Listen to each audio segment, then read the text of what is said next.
Party बन गई है।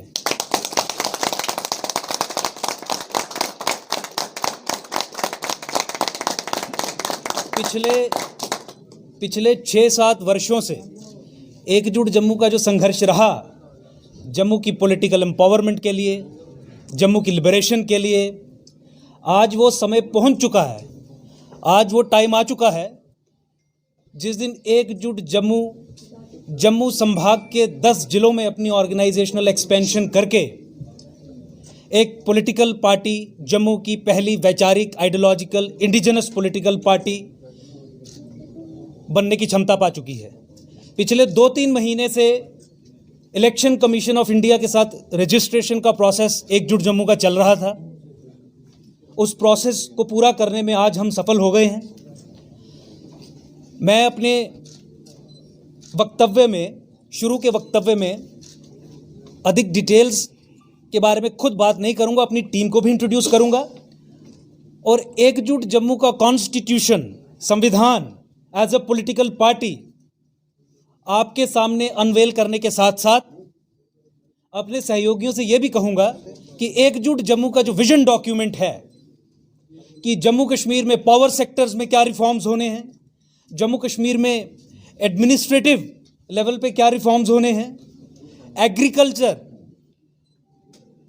सेक्टर में क्या रिफॉर्म्स होने हैं, उस पर प्रकाश डालें।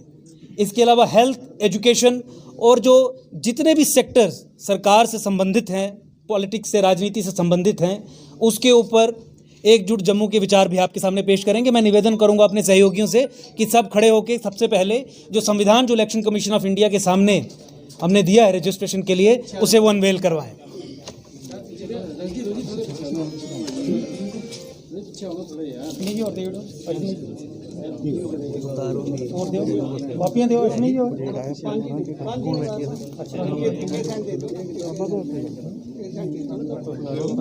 तो आइयो ना, खड़ो होना ये एकजुट जम्मू का कॉन्स्टिट्यूशन, संविधान जो इलेक्शन कमीशन ऑफ इंडिया को भेज दिया गया है for the purposes of registration, 200+ founder members के साथ और 10,000 से ज़्यादा वर्कर स्ट्रेंथ के साथ spread across all the 10 districts of Jammu province. आने वाले कुछ समय में आप ये देखेंगे कि इलेक्शन कमीशन जो सिंबल अलॉट करेगी वो भी आपके सामने अनवेल किया जाएगा, पार्टी का झंडा आपके सामने अनवेल किया जाएगा और आने वाले विधानसभा चुनाव, लेजिस्लेटिव असेंबली के लिए जो इलेक्शंस होंगे जम्मू संभाग, जम्मू कश्मीर यूटी में या स्टेट में अगर ये बनती है, तो जम्मू संभाग के 10 के 10 जिलों में सब लेजिस्लेटिव असेंबलीज पे एकजुट जम्मू अपने कैंडिडेट्स उतारेगा और जम्मू की पॉलिटिकल लिबरेशन की लड़ाई लड़ने के लिए आगे बढ़ेगा। मैं अपने सहयोगियों से निवेदन करूंगा कि एक एक करके 2-2 मिनट का जो हमारा रिप्रेजेंटेशन है कि एकजुट जम्मू स्टैंड्स फॉर व्हाट, एकजुट जम्मू का विजन क्या है, एकजुट जम्मू किस तरीके से राजनीति में बदलाव लाएगा, एकजुट जम्मू एक दृढ़ संकल्प और नया विकल्प कैसे है, उस पर व्याख्यान करें। ये एकजुट जम्मू का विजन डॉक्यूमेंट मैं अनवेल कर रहा हूँ, रिलीज कर रहा हूँ। 2-2 मिनट का टाइम लेके अलग अलग सेक्टर्स को लेके 2-2 मिनट का वक्तव्य हमारे सहयोगी जो है वो आपके सामने रखेंगे। और देखिए, मैं क्वेश्चन आंसर सेशन इसके बाद हम स्टार्ट कर देंगे, लेकिन एकजुट जम्मू का एकमात्र पॉलिटिकल गोल जम्मू को सेपरेट स्टेट बनाना है।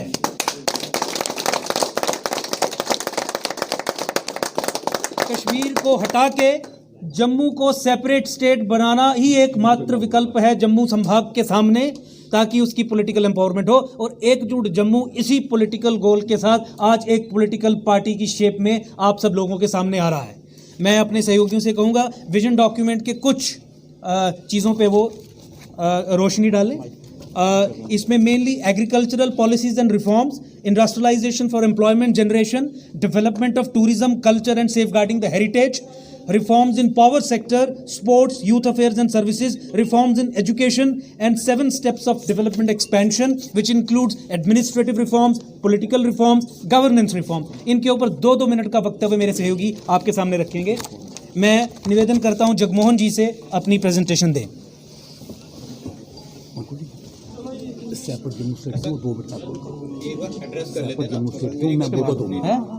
सेपरेट जम्मू स्टेट क्यों, और मैं बोलूँगा 2 मिनट। ठीक, दो मिनट का ही मैनिफेस्टो बता दो ताकि मैनिफेस्टो ही बता रहे हैं। मैं ये सीक्वेंस में हो जाएगा, हाँ सीक्वेंस हो जाएगा। थोड़ा मैनिफेस्टो बता दो, फिर वन बाय वन हम कर लेंगे। फिर वो लॉन्ग हो जाएगा।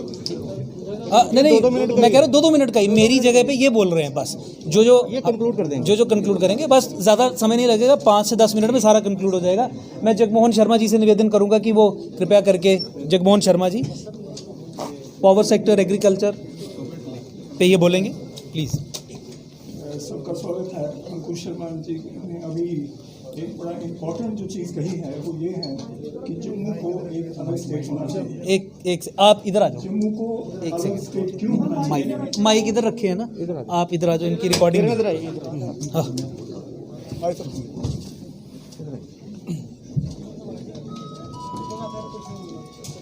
बारी बारी इधर आइए बोल लेना सारे। थोड़ा ना इम्पेशेंट हो जाएंगे, ब्रीफ और डायरेक्टली हम पावर सेक्टर और उस पर आ जाते हैं। और जो इम्पोर्टेंट डिस्क्रिमिनेशन की है वो है बस माइक भी ले लो। मेरी ये माइक लो सर। मेरी पता नहीं मेरी आवाज़ ये लो ना सर, इसको सब तक यूज़ करो। पहुंच रही है या ये नहीं, लेकिन जो बेसिक पॉइंट है जम्मू को क्यों अलग होना चाहिए, मैं पावर सेक्टर के पॉइंट ऑफ व्यू से इस पर बात करूंगा। आपको शायद ये आइडिया हो या ना हो कि अगर आप जम्मू में इस समर में पावर की पोजीशन को देखें तो कहीं वोल्टेज कम, कहीं पे बिजली की सप्लाई नहीं, और काफ़ी डिफ़िकल्ट सिचुएशन में हमारे जम्मू में या इसके आसपास के जो एरियाज़ हैं उसको फेस करना पड़ा। पर जो एक बेसिक चीज़ है, एक ट्रांसमिशन लाइन हमारी जलंधर से सांबा से होते हुए कश्मीर पहुंची, उसमें 2 स्टेशन पुंछ और राजौरी में लगने थे उधर के पावर पोजीशन को ठीक करने के लिए। वो कभी भी इतनी लंबी लाइन जलंधर से सांबा होते हुए श्रीनगर पहुंच गई, बल्कि अमरगढ़ पहुंची, लेकिन जो पुंछ या राजौरी में सब स्टेशन बनना था वहाँ पे सब स्टेशन नहीं बने। उसके साथ वहाँ पे एक किश्तवाड़ में, आपको शायद ये आइडिया हो या ना हो, किश्तवाड़ के लिए सिर्फ एक 132 kV लाइन है जो 1985 में बनाई थी NHPC ने, और उस लाइन का ये हाल है कि जब बर्फ़ वगैरह गिरती है वो डिस्कनेक्ट हो जाती है, ख़राब हो जाती है, और किश्तवाड़ के एरिया में तकरीबन महीना बिजली नहीं रहती है उस पीरियड में। तो उसके लिए 1985 के बाद काफ़ी एफर्ट किया गया इसी लाइन के साथ, जो ये जलंधर सांबा और अमरगढ़ वाली लाइन है, लेकिन उस पर किसी ने कोई ध्यान नहीं दिया, और किश्तवाड़ में तब की पोजीशन जो थी वो वैसी की वैसी है। आप जो वोल्टेज का सिचुएशन है, बर्न में एक सब स्टेशन है यहाँ बिजली का जो PDD का है, बर्न में ऑगमेंटेशन होनी थी सिस्टम की, कभी उसकी तरफ किसी ने ध्यान नहीं दिया। अब चौथा पॉइंट जो एक बड़ा इंटरेस्टिंग है, 100 मेगावाट का सोलर पावर प्लांट कठुआ में 2015 में सैंक्शन हुआ, और बाकी सारे मुल्क में, आप ये थोड़ा पॉइंट समझने की कोशिश करिए, हमारे यहाँ 100 मेगावाट अलॉट हुआ जम्मू के लिए, और बाकी कंट्री में 30,000 मेगावाट सोलर जनरेशन तैयार हो गई, लेकिन जम्मू में 100 मेगावाट हम अभी तक नहीं कर पाए। तो अगर ये डिस्क्रिमिनेशन नहीं है तो क्या है? या तो हमारे यहाँ पॉलिटिकल लीडरशिप की कमी है या टेक्निकल लीडरशिप की भी कमी है। ये भी मैं एक चीज़ आपको बताऊंगा। अब मैं एग्रीकल्चर साइड में आता हूँ। शाहपुर कंडी कनाल जो होनी चाहिए थी, 32,000 हेक्टेयर एरिया को वो इरीगेट करने वाली थी, मगर किसी न किसी वजह से उस पर कोई ध्यान नहीं दिया जा रहा। 32,000 हेक्टेयर का अर्थ क्या होता है और वो कितने एग्रीकल्चरिस्ट को हेल्प कर सकता है, उसके बारे में कभी कोई ध्यान नहीं देता। किश्तवाड़ में सैफरन, जो कि एक बहुत ही बढ़िया क्वालिटी का सैफरन किश्तवाड़ में पैदा होता है, क्योंकि उसकी टेक्निक जो है वो अलग है प्लकिंग की और बाकी चीज़ों से। उसके ऊपर आपने कभी सुना है कि किश्तवाड़ के सैफरन को बढ़ावा देने के लिए गवर्नमेंट ने कुछ किया है? ज़ीरा किश्तवाड़ में कभी किसी ने कोई बात करी है उसके बारे में? तो ये जो चीज़ें हैं, इन सब चीज़ों को हमारा जो एम्फेसिस रहेगा, जैसा अभी बताया गया है कि ये स्टेट जो अंकुर जी ने बताया है कि अगर ये स्टेट हमारी बनती है तो हमारा फोकस इन एरियाज़ में आएगा, जम्मू के एरियाज़ में ये फोकस आएगा। किश्तवाड़ में, भद्रवाह में, बसोली में कंबल बनते थे, वो आज के दिन में कहाँ हैं? अभी अगर आप सुनेंगे तो आप देखेंगे कि भारत सरकार एक बहुत बड़ी कोशिश कर रही है नॉर्थ ईस्ट में बैम्बू के प्रमोशन के लिए, लेकिन जो इधर के एरियाज़ हैं, हमारे जम्मू संभाग के एरियाज़ हैं, चाहे वो अस्तवाइल डोडा डिस्ट्रिक्ट है या पुंछ है या रजौरी है या इवन जम्मू है, बसोली है, इन जगहों में इस चीज़ के बारे में कोई बात नहीं होती। तो इसलिए जो सबसे इम्पॉर्टेंट चीज़ है इन दो सेक्टर्स की वजह से, जब हमारी अगर एक स्टेट हो, कम से कम बाकी चीज़ों में बाकी लोग बोलेंगे तो हमारा फोकस उस पर रहेगा और हम उसको तरक्की देने के लिए एक across the complete region of Jammu, all the 10 districts, इसमें जब हम लोग कंसंट्रेट कर पाएंगे तो एक बिना लिहाज मजहब, मिल्लत, whatever, those people will be empowered, उनकी फाइनेंशियल कंडीशन अच्छी होगी और हम लोग जम्मू को एक अच्छे दर्जे की तरफ लेने की कोशिश कर सकते हैं। बहुत बहुत धन्यवाद, thank you very much. Ankur Sharma ji, जी रिक्वेस्ट है, आपसे बहुत शख्सियत से हम परिचित हैं जी, बहुत से ऐसी शख्सियत हैं जिनकी महारत है, अगर वो बोलते हैं अपना पहले परिचय दे दें, हमारे लिए बहुत आसानी होगी भविष्य में। Thank you. आप अपना परिचय मैं थोड़ा सा अपना बता देता हूँ। मैं जगमोहन शर्मा हूँ। मैं 2016 में एग्जीक्यूटिव डायरेक्टर रिटायर हुआ power grid corporation of India से, शायद काफ़ी लोगों को पता होगा। और उसके बाद बेसिकली पावर सेक्टर से हूँ और उसके बाद मैं हैदराबाद में एक प्राइवेट कंपनी में CEO की तरह से 4 साल रहा 2016 के बाद। उसका अर्थ ये नहीं है कि मैं यहाँ की पॉलिटिकल या बाकी चीज़ों से डिस्कनेक्टेड रहा, हमेशा इसके साथ कनेक्टेड रहा। पता नहीं कितने लोगों ने मेरे आर्टिकल एक्सेल में या नॉर्थ लाइन्स में पढ़े होंगे, मेरे को ध्यान नहीं है, पर मैं हर किस्म में, चाहे पावर सेक्टर है चाहे पॉलिटिकल है, कोशिश की है कुछ ना कुछ लिखने की। मेरा खुद का ब्लॉग है jagmohansharma.org, तो that is the other thing. Thank you very much. Thank you. पादा साहब, आप कल्चर पे और संक्षेप में धन्यवाद 2 मिनट में। कि मैं अनिल पादा, former secretary Indian red cross society Jammu. पिछले 40 वर्षों से रक्तदान सेवाओं से जुड़ा हूँ जम्मू कश्मीर में। एक युवा नेता और एकजुट जम्मू, जिसका नाम ही अपने आप में संक्षिप्त और सीधा है कि जम्मू की युवा जनता को एकत्रित करना और आर्ट, कल्चर, लैंग्वेजेस, हेरिटेज और टूरिज्म को लेके जो हमारे साथ विश्वासघात हुआ है, वो हमारे तमाम फोर्ट्स, हमारे नदी, हमारे दरिया और राजाओं के उन महलों से बिल्कुल साफ दिखता है।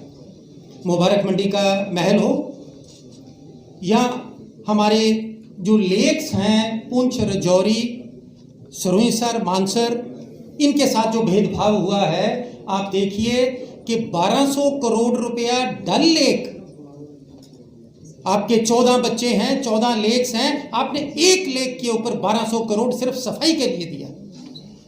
ये बेइंसाफी नहीं, घोर अपराध किया उन्होंने। अब जम्मू के जागने की जरूरत है, इसलिए अंकुर शर्मा जैसा एक युवा नेता हम आपके सामने लेके आ रहे हैं और आप पिछले 2-2.5 सालों से ये देख रहे हैं। अब हर क्षेत्र में हमारा योगदान जो एकजुट को है, वो हमारे अपने क्षेत्रों से रिसर्च बेस्ड रहेगा। डेटा पहले भी था, लेकिन अब जम्मू की जनता ये स्वयं तय करे कि वो जम्मू का भविष्य अगर बदलना चाहते हैं तो वो इसी माध्यम से होगा कि जम्मू को पूरी स्वायत्तता दी जाए, इस कश्मीरी हेजीमनी से आज़ादी दी जाए, और ये हम आज़ादी लेकर रहेंगे। ये हमारा दृढ़ संकल्प है और यही नया विकल्प है। जम्मू में ये कहा गया और कश्मीर में भी ये कहा गया कि जम्मू के लोगों के पास विकल्प क्या है। एकजुट जम्मू एक नया विकल्प है और हम अपनी धरोहर, हमारी वेशभूषा, हमारे राजाओं के महलों के साथ जुड़ी हुई, चाहे वो डोगरी भाषा और डोगरा लिबास हो, और या वो पहाड़ी लैंग्वेज, डोगरा और ये पहाड़ी, ये 2 चीज़ें हमारे जम्मू रीजन की बहुत ज़रूरी हैं। We would like to lay a lot of emphasis on this, and the vision of Ekjut is focused to restore the glory of the past which our ancestors had given it to us. Thank you.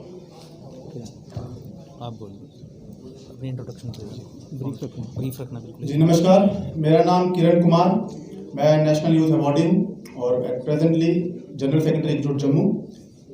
एकजुट जम्मू जो है वो एक committed रहेगा, हमारे जितने भी युवा हैं और खेलों से जुड़े हुए जितने भी युवा हैं उनके लिए हम एक स्पेशल, जिसे कहते हैं इंफ्रास्ट्रक्चर को डेवलपमेंट हम करेंगे इन ऑल 10 डिस्ट्रिक्ट्स। और इसके साथ हमारा ये प्रण भी है, हम स्टेट की पहली जो है स्पोर्ट्स यूनिवर्सिटी को जो है वो जम्मू में स्थापित करेंगे, जिसके साथ साथ हमारी कोशिश होगी जो हमारा युवा जो रूरल एरियाज में है, जिन्हें कोई प्लेटफॉर्म नहीं मिल पाता, टैलेंटेड लोग हैं लेकिन उन्हें बाहर की स्टेट्स में जाना पड़ता है, हम उन्हें ऐसा इंफ्रास्ट्रक्चर जम्मू में ही मुहैया करवाएंगे। और इसके साथ साथ जो ये डिपार्टमेंट है हमारा ministry of youth affairs and sports, Jammu में स्पोर्ट्स ने ही इसको टेक ओवर कर रखा है। जो युवा कार्यक्रम है, जो हमारे 60% युवा है जो सोशल, एनवायरमेंटल, कल्चरल, आर्ट से जुड़ा हुआ जो युवा है, हम उन्हें चाहेंगे कि इस मिनिस्ट्री को सेपरेट करके इनके सेक्रेटरीज अलग बनाए जाएं और एक यूथ काउंसिल का गठन किया जाए स्पोर्ट्स काउंसिल की तरफ पर, जिसके साथ साथ इन युवाओं को एक तजुर्बा दिया जा सके अपने इस समाज से जुड़ने का, उनके लिए अच्छे काम करने का, और जिसे कहेंगे कि हम इनके लिए एक state institute of youth development हम एक स्थापित करेंगे, जिसमें इनके जो स्किल्स हैं, लाइफ स्किल्स, इनके जितने भी एंटरप्रेन्योर स्किल्स उसको हम निखारेंगे, एक्सपोजर देंगे।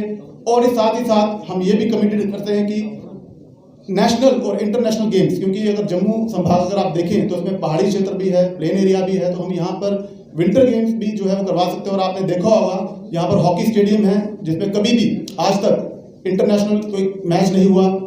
अगर आप देखें तो यहाँ पर 1989 में इंडिया न्यूजीलैंड का मैच फिक्स हुआ था, जो आप कह सकते हैं कि वो बारिश के कारण रद्द हो गया। उसके बाद कोई भी प्रयास नहीं किए गए हमारी स्टेट गवर्नमेंट ने कि हम इसे इंटरनेशनल स्तर पर ले जा सकें।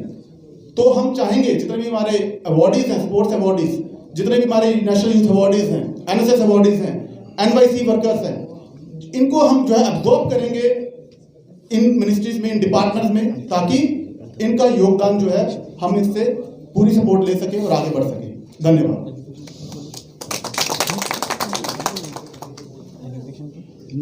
स्टेट के बाद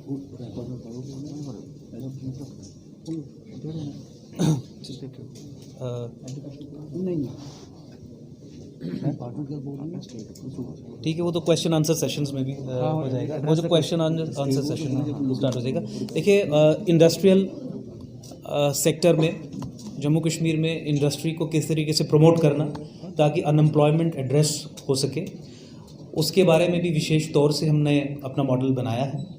किस तरीके से मार्केट और स्टेट को बैलेंस करते हुए, ताकि आम आदमी, गरीब आदमी मार्केट ताकतों के कारण पिसे ना, बर्बाद ना हो, उसकी पूरी अंडरस्टैंडिंग से एक पूरा हमने नोट बनाया है, जो प्रेस के बंधुओं को हम सॉफ्ट कॉपी उसकी 5-7 मिनट में भी फॉरवर्ड कर देंगे।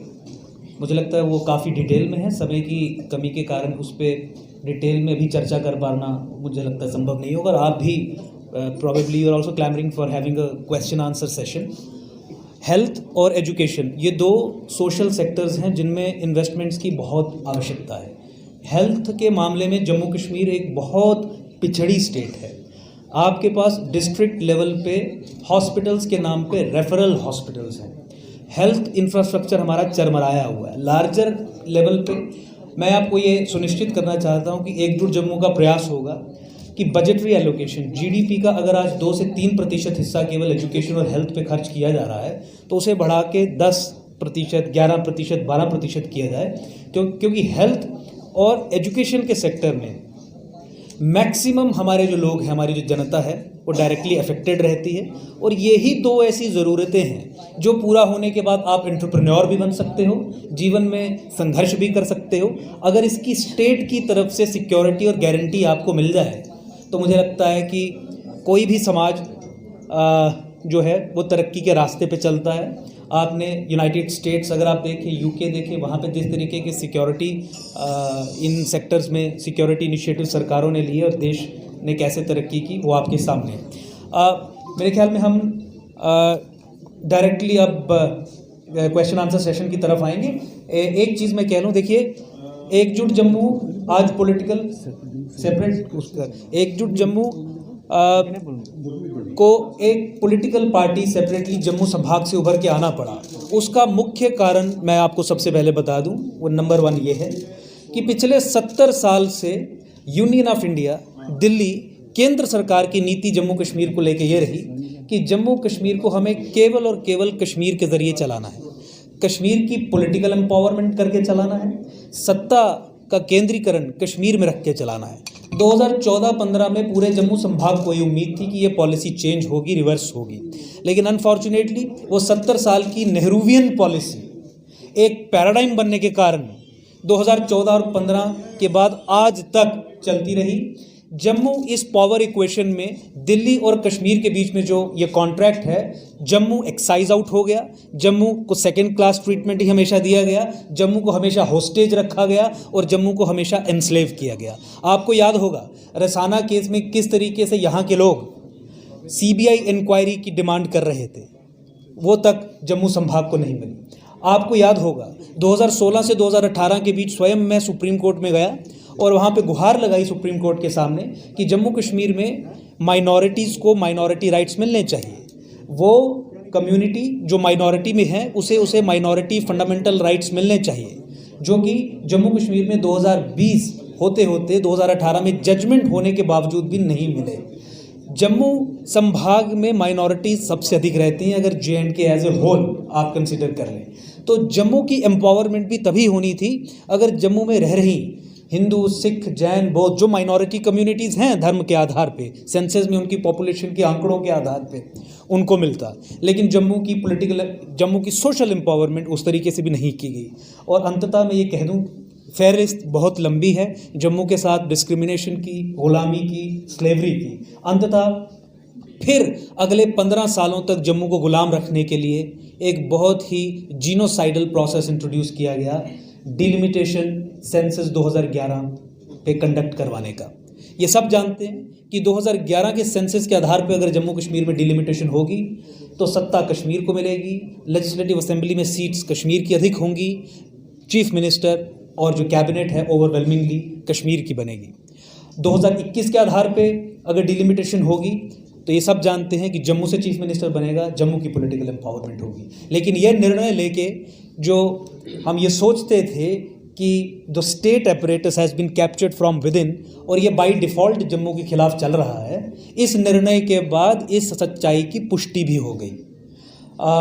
आई थिंक ये एक मुख्य कारण था जिसके कारण एकजुट जम्मू को सामने आना पड़ा। Repeated discrimination, no change in the policy paradigm that is unleashed against Jammu from the last 70 years by Delhi. वहाँ पे गवर्नमेंट कोई भी आए, प्रधानमंत्री कोई भी आए, और फिर अंतोगत्वा जिस तरीके से गुपकार अलायंस बना और गुपकार ने एक वैचारिक स्टेटमेंट दी, एक आइडियोलॉजिकल स्टेटमेंट दी, और जम्मू की कोई भी इस्टेब्लिश्ड पॉलिटिकल पार्टी जब उसके सामने खड़ी नहीं हो पाई, उसे वैचारिक तरीके से रिवर्स या अपोज करने की क्षमता नहीं दिखा पाई, तो उसके बाद ये संकल्प दृढ़ हो गया कि जम्मू के सामने एकजुट जम्मू के अलावा कोई ऑप्शन नहीं है, कोई विकल्प नहीं है। एकजुट जम्मू ही एक विकल्प है, एकमात्र विकल्प है। और देखिए, स्थापित पॉलिटिकल पार्टीज और स्थापित नेता ही किसी भी जगह, किसी भी एरिया की बेसिक पॉलिटिकल प्रॉब्लम्स का कारण होते हैं।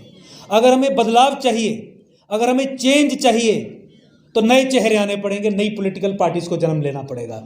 तो इस नए सोच के साथ, नए चेहरों के साथ हम आपके सामने हैं, और आने वाले कुछ दिनों में इलेक्शन कमीशन ऑफ इंडिया से रजिस्ट्रेशन सर्टिफिकेट लेके आप ये देखेंगे कि एकजुट जम्मू लेजिस्लेटिव असेंबली की सब सीट्स जम्मू संभाग में कंटेस्ट करेगा। धन्यवाद।